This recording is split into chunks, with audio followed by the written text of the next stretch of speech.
Chapter 5. It was a desperation tactic, pure and simple. Sure, the logic behind it was there, even if the sanity was a little thin. Melody couldn't show up dateless, nor could she not show up, although that option had crossed her mind more than once. So she had done the next to the last worst thing. She called Bobby. Bobby Wilson was more redneck ladder-climbing ghetto dweller than up-and-coming anything. And, truthfully, his time away at College Station hadn't done much to improve the situation. He showed up in his big old beat-up white Chevy pickup with pipes that could be heard in Dallas. The fact that she had been the one to call him was not lost on Melody, nor, presumably, on Bobby either. "Well, look what the cat dragged in," he said by way of greeting when she got into his pickup at her curb. Letting him come to the door and get her was a setup to never hearing the end of it from her mother, and she knew it. "Nice to see you too," she said, fighting for the frost not to find her words or tone as she slammed the door behind her. Keeping her gaze away from him, she waited for him to pull away so he wouldn't drag every neighbor to the windows to see what was going on. However, neither he nor the pickup moved. Finally, she looked over at him, and his long, slow, wicked smile took an eternity to make it from his eyes to his mouth. "It's been a long time, Melody." He ogled her up and down. "Time's not changed you much, I see." Melody licked her lips as revulsion rose in her throat. She fought to slow the racing of her heart. "Yeah, it's been a while, huh?" The light blue eyes leered at her from beneath the pate of closely cropped dark blonde hair. "You don't have to sit all the way over there, you know." One long arm ensconced in red plaid reached over to her. "You can come on over here like you actually like me." "Just get through this," her heart pleaded, even as she made the journey from passenger seat to middle. "It's only one night." Everyone, with the exception of AJ, seemed cordial enough and almost happy to see Blaine. Eve squealed her excitement when he walked in the door, and that always made things better. However, she had a bevy of guests to entertain, so she couldn't very well stick to his side the entire night. Thus, he was in the corner drinking a beer when he glanced toward the door, and nearly spewed cold foam all over the new beige carpet. The swallow of liquid burned all the way down to his gut. Blinking twice, he struggled to assure his mind that he was actually seeing what he thought he was seeing. Melody, looking awesome in a crystalline white scoop-neck shirt that clung in all the right places, stood next to a tall guy who wasn't exactly keeping a polite distance. Slowly, Blaine lowered his glass as he gazed at her. Not up in the clip as it usually was, her soft blonde hair cascaded down onto her shoulders, all one length, but flowing like he'd never noticed it do before. He let out a long, slow breath. A determined blink brought his mind back to his own reality, and he shook his head, knowing he'd already blown any chance of ever being with her. Stupid. He was so stupid. The whole situation was stupid. Not only could he never be with her, there was no way he could keep up appearances as long as it would take to actually have a real shot with her. Of course, he had no hope of a real shot with anyone at the moment. "Hi there," a slim brunette said, suddenly standing at his elbow. "I'm Charlotte." Blaine turned to her, not fully letting his attention get to her from Melody. "Hey. I saw you standing over here by yourself, and I thought maybe you'd like some company." "Oh, sure." Somehow Melody hadn't expected Blaine to be there.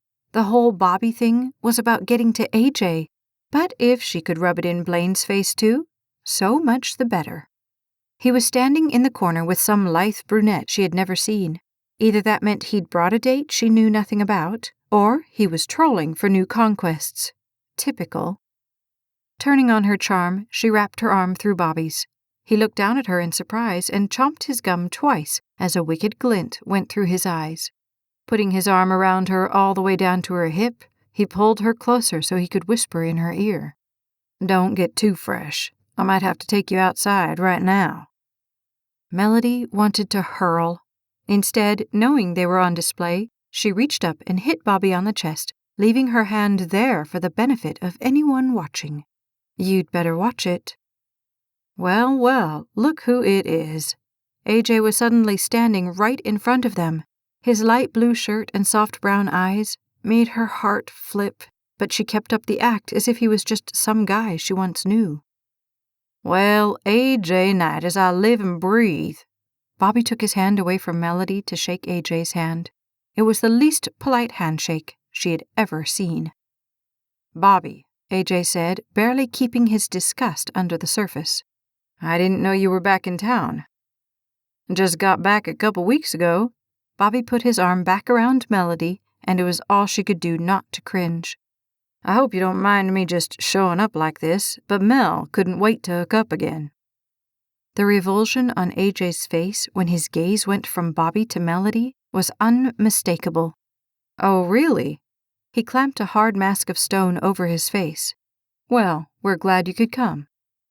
"Oh, here, this is for you." Melody held out the little present to him. AJ took it, never looking very happy about any of it. "You didn't have to, but thanks." He took a step back. "Enjoy. I've got to go find Eve. We're running low on drinks." "Oh, okay." If her heart could have hurt any more, Melody didn't know how. It felt like someone had just yanked it out and stepped on it. "I'll see you later." Yeah, later. The words were spat more than said. Her gaze slipped to the carpet as deep ache crawled through her. However, before she had time to recover, Bobby leaned down, his breath hot on her ear and neck. "Speaking of drinks, let's go get something. I hope they have whiskey and not just beer." "Let's hope not." "Oh, I'm not really thirsty yet, but maybe later." "You mind if I get something?" She shrugged, smiled, and moved with him every step over to the drinks. It had been half a night of listening to Ms. Fashion Wannabe while watching Melody with Mr. Show-Off himself from across the room. Every move the guy made screamed jerk. Still, Melody hung on his every word, smiled at him like he was Superman, and generally made sure to blast that they were together on a loudspeaker. It was beginning to make Blaine seriously ill. He needed air, or at least a break. "If you'll excuse me," Blaine said, wanting with everything in him to get away from the brunette what's-her-name, who had attached herself to his side some time before time began. They'd been talking for almost 2 hours, and he still didn't know her name. He didn't care. She was like all the rest of them, aggressive and obnoxious with her high titter of laughter and one-track-minded womanly wiles. It made him sick. The only thing worse was the show going on across the room. He tried not to watch as he turned at the wall and stalked down the hallway to find the bathroom. In truth, what he most wanted was to make a clean getaway, but he couldn't be rude to Eve, even if he wanted to ditch everyone else. It was at the very end of the hall, right at the cusp of the bathroom threshold, that he heard the voices. He would have dismissed them, except the mention of her name yanked his full attention that direction. "I don't care if Melody did bring him. I don't want that jerk in my house." AJ paced across the small opening of the door beyond, and Blaine cowered into the darkened bathroom instinctively. They couldn't see him. He hadn't turned on the light, and the hallway was dark. But still, he didn't think eavesdropping out in the open was the best way to make a great impression either. "She's a big girl," Eve said, moving so that her silhouette was visible, outlined by the soft lights of the master bedroom. "What's so bad about him, anyway?"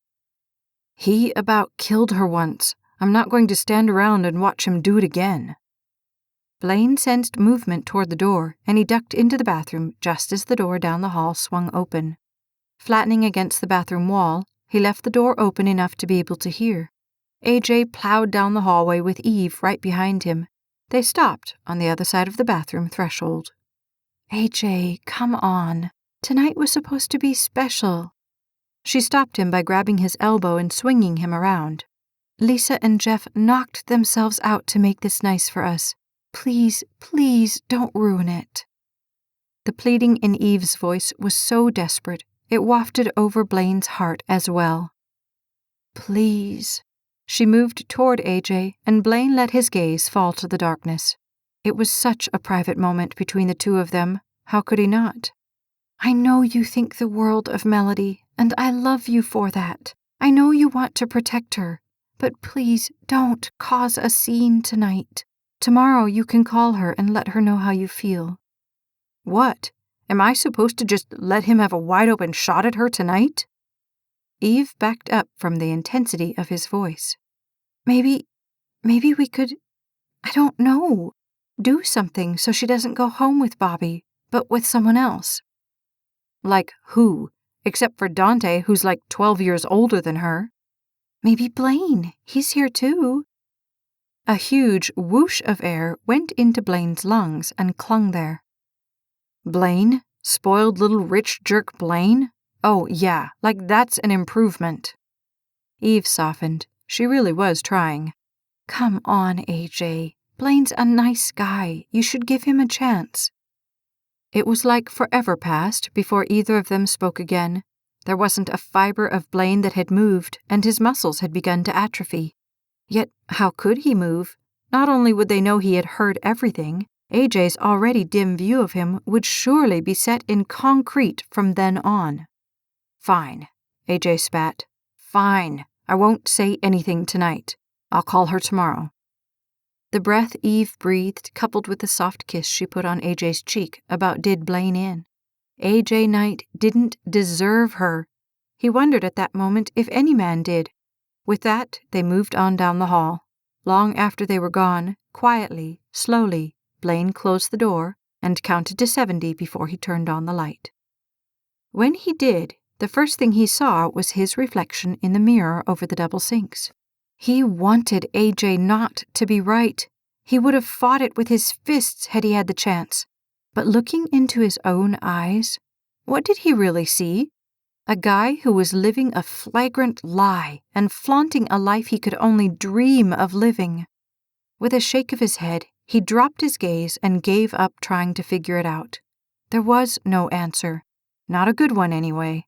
So it was better to forget it and move on.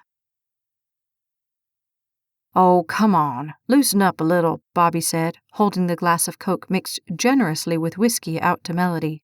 It's not going to kill you. You haven't even had one all night. Melody suspected it would taste as awful as it looked. However, he was standing there holding it, and making a scene wasn't her idea of smart. Okay, thanks, she said with a forced smile. To being back. Bobby held up his glass, and Melody clinked it, although they were both, in fact, plastic. They both took a long drink. The foul-tasting concoction burned all the way down Melody's throat. Ha! She let out a breath of disgust. It was the worst thing she'd ever tasted. Melody, the co-owner of the new house said happily, coming over to her, and, blinking back the stinging liquid, Melody turned to her. Dressed in a slinky black sheath, Eve looked runway ready. She extended her hands and pulled Melody into a quick hug that almost spilled Melody's drink. I haven't even gotten to talk to you all night. Oh, God, please get me out of here, Melody begged as she backed up and gave Eve that same plastic smile she'd given everyone else all night long. Hi, Eve. Nice party. She took another sip, fighting to act normal, but this drink was as bad as the first. It was all she could do to catch her breath. And who's your friend? Eve turned slightly and held her hand out to Bobby. I don't think we've met. This is Bobby, Wilson. Melody put her hand on Bobby's back to push him in front of her. He's my date. Again, wishing she could disappear, she took another sip and glanced around the room, noting that brunette girl was now talking with someone else. Blaine didn't seem to be anywhere. Not that she cared. She searched for somewhere else to look, somewhere else to focus on, as she took another sip. Anything had to be better than this, the drink or the situation. Eve beamed a 100-watt smile on Bobby. Oh, well, Bobby, it's so nice to meet you. We're so happy you came. Yeah, well. Bobby had that look of a man who had just fallen into the charms of a beautiful woman. Sloppy and delirious. A moment passed. Melody waited for someone to say something. When no one did, she cleared her throat. Well, I'm just going to run to the restroom right quick while you two get to know each other a little better. Bobby never took his gaze off Eve. Okay, if you're sure. Melody rolled her eyes. Yes, I'm sure. She shook her head, sighed, and turned down the hallway. On her way, she took another drink of the awful-tasting stuff. Blech! It was getting worse with every sip. At that moment, the door to the bathroom opened and out stepped Blaine, nearly crashing right into her. Oh, he jumped back. Mel, I'm sorry I didn't see you there. Either the drink or the humiliation was getting to her. Swaying, she barely caught her balance. Yeah, there's a lot of that going around.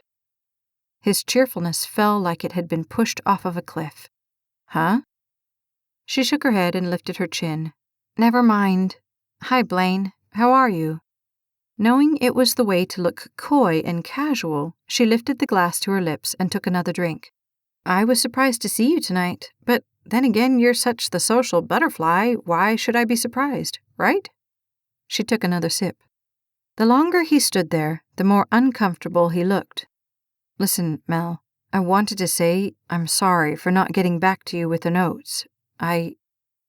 The strength of the drink was really starting to cloud her judgment. All she wanted to do was escape into the bathroom and let the tears fall for real. But at the moment, he was both blocking the door and standing just a few inches from her in a darkened hallway, neither of which were helping the aberrant, disjointed signals spinning in her head. She fought not to sway, although it wasn't easy. Yeah, well, that's not important. You were just being nice, right? It's okay. I get it. Concern and hurt crossed his face. No, Mel. I meant to. She threw her head back, which caused her equilibrium to swirl dangerously.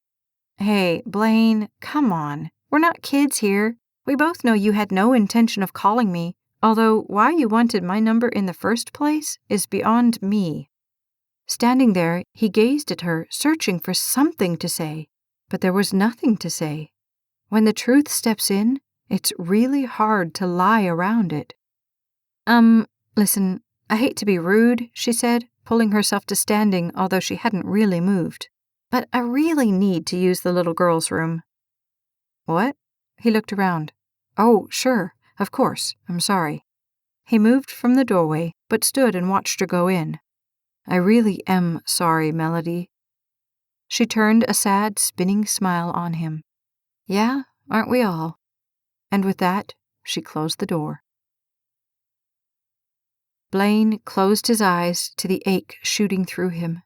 She was hurt, and she was furious. That much was obvious. And she had every right to be. With a sigh to settle what a real jerk he'd been, he turned back for the festivities in the living room, although he didn't feel much like partying. The sobs seemed to come from Middle Earth, and as Melody sat on the closed white porcelain lid, she was powerless to stop them. Gasping for air, she fought to get them to stop even as she leaned heavily on the wall, but they marched forward like an invading army, dripping over her lashes and falling onto her hands that tried to stop them. How could she be so stupid? How could she have thought that bringing Bobby would change anything? How could she think the 6 pounds she had shed would change anything? They hadn't, and they never would. To everyone else, she was still fat, ugly Melody Todd, and she always would be. This has been For Real, Book 3, The Courage Series, written by Staci Stallings, narrated by Becky Dowdy. Copyright 2012 by Staci Stallings. Production copyright 2014 by Staci Stallings. Like and subscribe to the Staci Stallings YouTube channel so you never miss a second of the story.